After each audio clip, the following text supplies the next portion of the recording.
All right, so this is example one of geometric sequences.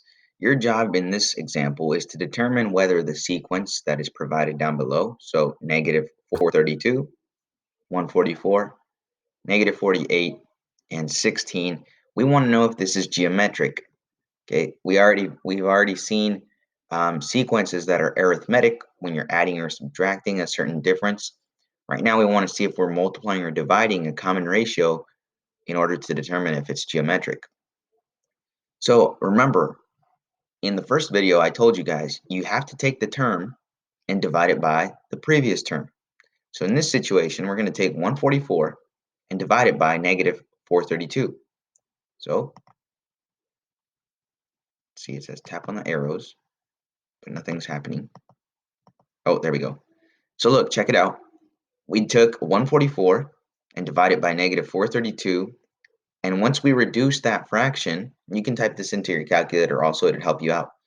You get negative 1/3. Okay, now that right there is the ratio. Basically, if you take negative 432 and multiply it by negative 1/3, you're going to go and get 144. Now, when you're multiplying by negative 1/3, that's the same thing as dividing by negative 3. I'll show you how to check that in your calculator in a second.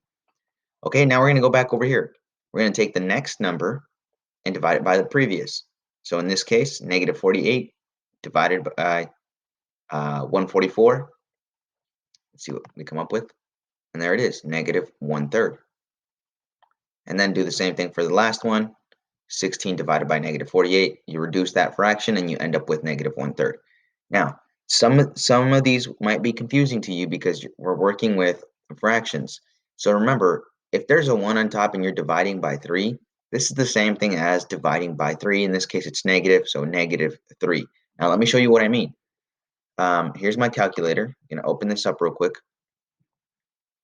The common ratio is negative 1/3. They're showing it as a fraction because you're supposed to be multiplying, but when you're multiplying by a fraction, it's the same thing as division. So check it out.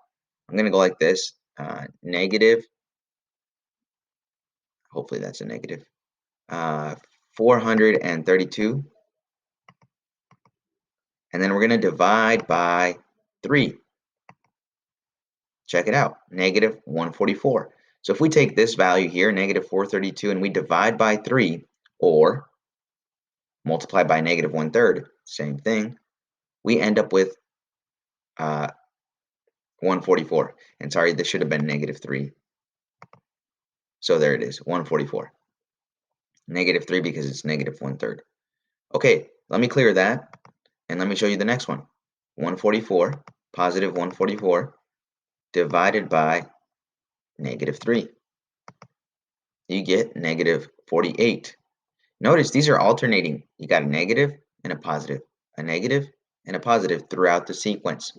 That usually hints at the fact that your common ratio is going to be negative, because when you multiply by a negative or even divide by a negative, if you divide a negative and a negative, it turns positive. And then if you do a positive and a negative, it turns negative again, just like this alternating sequence with positives and negatives throughout this geometric sequence. So if you want to check the last one, we'll go ahead and clear it. And then we're going to do negative 48. See, there's a negative number divided by the negative ratio, which is negative 3. You end up with a positive 16 because both of those negatives ended up canceling out. So since we're always dividing by negative 3, or you can think of it as multiplying by negative 1/3, this is a geometric sequence. You have a common ratio that gets you from one number to the next in this sequence. Okay, we are multiplying or dividing, however you want to think about it.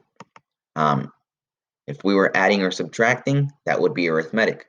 But since we're multiplying or dividing and we have a common ratio, this is geometric. Okay, I'll see you guys in the next example.